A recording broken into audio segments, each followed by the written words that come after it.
Look at those babies, guys. Don't they look fantastic? Getting nice and fat. Spending their time in the shade. Mama's eating about, oh, that's a bucket, 2 of those buckets full a day. She's doing really, really good. Taking care of these babies. She's spending a lot of time in the waller. In fact, I need to add some more water to that. I'm not going to touch your babies. I'm just going to look at them, okay? Yeah, you're a good mama. You're a good mama. Yeah, you're a good mama. So, this is how the babies look up a little more up close.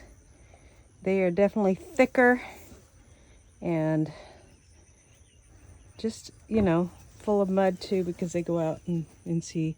That was the runt, and she is looking a lot thicker too.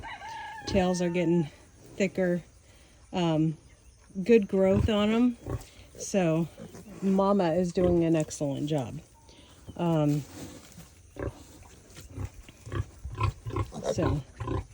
the boys are healing up. We castrated these guys last Saturday. I'm just looking at them, Mama. I'm just looking at them. Good job. You're being a good mama protecting those babies. Yes, you are. You're being a good mama. Yes, you are. So, they are looking fantastic. Look at that body. So she is doing a great job with them. And so anyways, what I was saying is the boys were castrated last Saturday. My brother-in-law did the deed. Chris held them, and I did their tusks. Just clipped their tusks with just regular toenail clippers. The top and bottom, really simple to do. She freaked out when we first took them. We had them trapped in here with her. I jumped in, I got them because I know her the best, and so I know when she's you're looking a little thin yet. You need to gain some weight. Maybe you were the runt. Yeah. So anyways, they are looking great overall. And so I'm very happy with their healing process after they were castrated, the males. And the reason why you do that, because these are feeder pigs, and we want sometimes the male sperm, if they're not castrated, can make them taste a little bit like urine, the meat. It can taint the meat a little bit. So we did that on their 4th day. And we know it's recommended between the 4th and the, I'm not gonna get your babies. Ever since we castrated them, you're like, hey, hey, hey. And that's just fine, my lady. So her bowl is stuck in the mud, so I can't get it out right now. So as soon as it dries up a little bit, I'll get it out. I wetten it a little bit. We'll get it out. Her backside's healing, so it's itchy. So I'm gonna get her some water, and she has just been such a good mama, guys. She's a Berkshire Hereford cross. Just doing her best to be a good mama. So I'm gonna get her some water. So these two are doing fantastic. She's starting to gain some weight. I just move her aside and collect eggs. She's broody, and she'll be broody over anything. But she also gets food, so she's starting to gain weight too. So I'm not worried about them anymore. Babies are doing fantastic, but they just tipped over their food. I'm going to move them out pretty soon. I'll show you them out into there probably this weekend. And I need to clean that up. So let's go take care of those corners cross. 3 eggs this morning. And Yeah, everybody's doing good. Move these guys closer to me, then give them. I'm just letting these guys out. They can forage during the day in the open, and I'll get their water. Look in the back. This is the problem with these ones that run so low to the ground. You can see that there's a big root ball there, and it gets stuck on there. So they'll go in at night. Anyways, they will get lots of forage here, and I'll check on the water because they're going for, when it's 95, feels like 104 already. It's 80 right now and it feels like 100. That's what the feels like is, and that affects the birds too. So they need that extra shade that they're not getting in their house right now. Otherwise, I would need to bring that thing a lot closer and miss them. So they're looking fantastic, and they will be ready to go when we process them. They're 8 weeks now. We want them a little bit bigger, and so we're waiting for, and because there's no way I could do it this weekend, I need to let my body rest and heal. Plus we want to invite people out for the processing to teach some people, and they're looking fantastic for that. So I have been healing a lot. My hives are still there, but they're not as inflamed. So I'm trying to stay out of the sun. I'm going to make some broth today, so I'll bring you guys along for that, but just not staying outside very long. I promised you that I would do some beef broth. So how I'm starting out my beef broth is I have these soup bones. We just did half a cow with a local butcher. And so I have this big bag of broth, or bones. It says soup bones on it. And what I'm going to do, these have a lot of cartilage and a lot of good stuff on them. That's the way you want them. So it's probably best to get your bones from a butcher. This is a little bit of rib with a bone.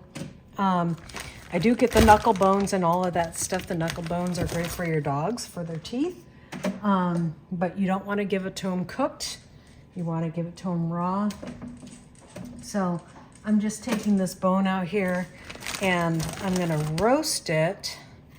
And then after I roast the bones, then I'll make it into a broth. So I'm going to roast it until it's all nicely cooked. This is still kind of frozen, so I'm trying to separate still. The little bones are coming off first. So I don't need to do this whole bag at once, though. You can also do this in your Instapot. There is a bone broth. And when I make my bone broth, all I'm going to do is add some vegetables and salt and pepper. Very simple. Now, if you're on a health kick and you want to improve your skin and stuff like that, you would drink the bone broth. But we like it for cooking and for drinking. I have always made chicken bone broth. There's a big glob up. So I'm just going to put that big glob in there, and that's all I'm going to do in this round. I'm going to seal this bag up, put it in a gallon bag, and then I'll do another round some other day. I'm going to be able to probably get a lot more bones for a better value.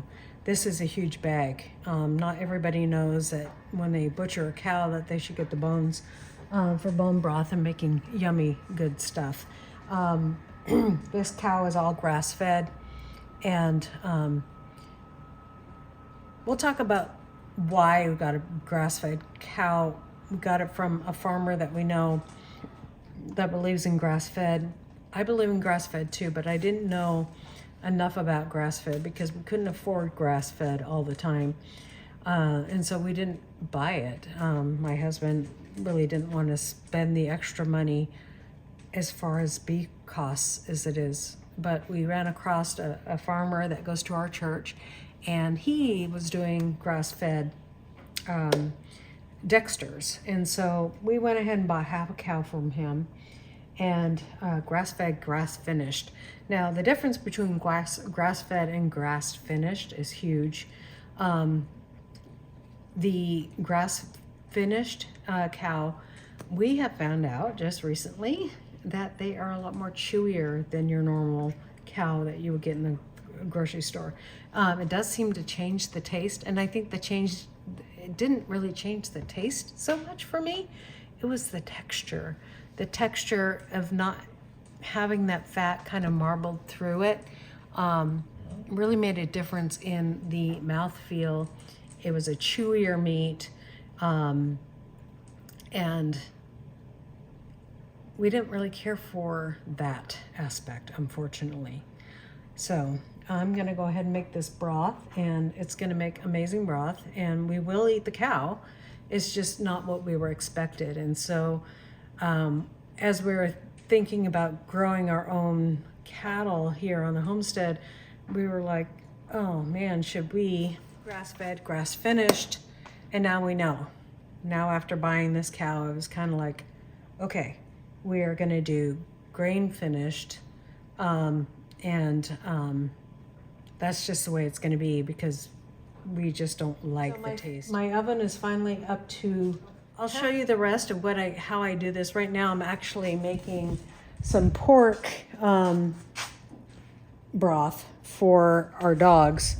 I make that out of the pork bones because we don't really need pork broth around here. I make the pork broth as a base for our dog food that we make. We make our own dog food. Other broth being done. So after, I'll probably get that canned up and I usually use that so quickly, the broth that I use for the dogs, that I won't can it. The beef broth I will can because we're gonna use that for ourselves. I also need to make some chicken broth, and I've made that before on our channel. So it's just really simple and worth your time. It is definitely worth your time. If you're gonna drink broth for your health, I tell you 100% you can make a more flavorful broth here at home than you will ever get in a grocery store. So better get to it. Okay, so bones are roasted. Now I'm gonna just pick them up with some tongs, put them in my Instapot. Just gonna do, when I do this, a pan full at a time, and I will can in a pressure canner when I'm done.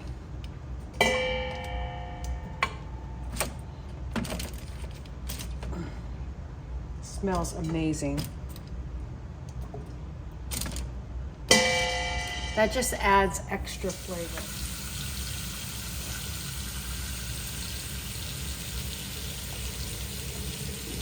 Now, here's the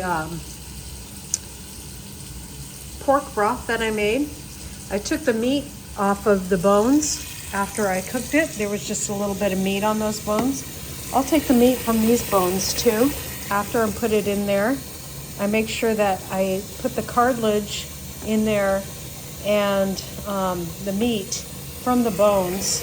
This meat, a little bit of meat, won't get wasted. That will turn into dog food later.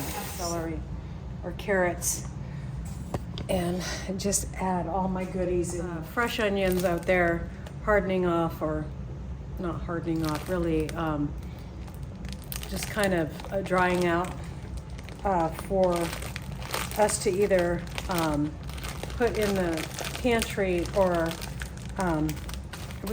really this turned out really well for us. We did most of our onions chopped up because it's so humid here that they don't dry out as much as they should. So I just open a bag of these and put a whole bag in that I can put in there as well. Really fresh and not ready to, I could take this out and put that in there, but I have some store-bought. I'll just put that in there for this time. Take nice big spoon of that, put that in there, and then see if I can find some carrots. 2 carrots, perfect. I don't even worry about chopping those up. I just put them in like so. I don't think I have any celery, so I might just put some celery seed in there. We have celery salt, that will work too. And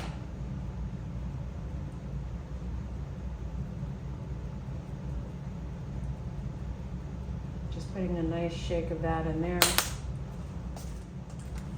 I like to put parsley in and pepper. The most important thing I almost forgot, I want to put some apple cider vinegar in here because that's going to draw all the stuff from the bone, that cartilage, all that good stuff you really want in that broth.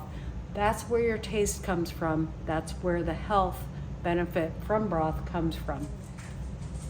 So just give it a good dollop.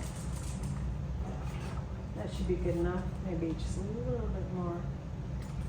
Put the lid on. Push beef. Or push soup or broth, and then it will do itself. Make sure you have this closed so that it will process. Now it's on, and that's all I have to do. I always strain it out. I'll show you what I use. I use one of these before I go to can it.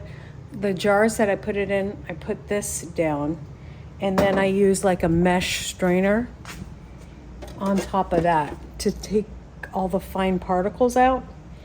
Everything else will go through that, and then I can it. So we're gonna let it do its thing, and then I can relax and just let it do its thing. That's the nice thing about the Instapot. I think it's so much faster. You could do it 4 to 24 hours on a stove, and you'd probably get close to the same results. But this, using the Instapot, I have found that I get that more of a gelatin thing from the bones, and that's what we're really looking for in our beef broth. So thank you for watching. God bless, and I hope you guys enjoy your day. Tomorrow, I will can this stuff. So look for that video. God bless.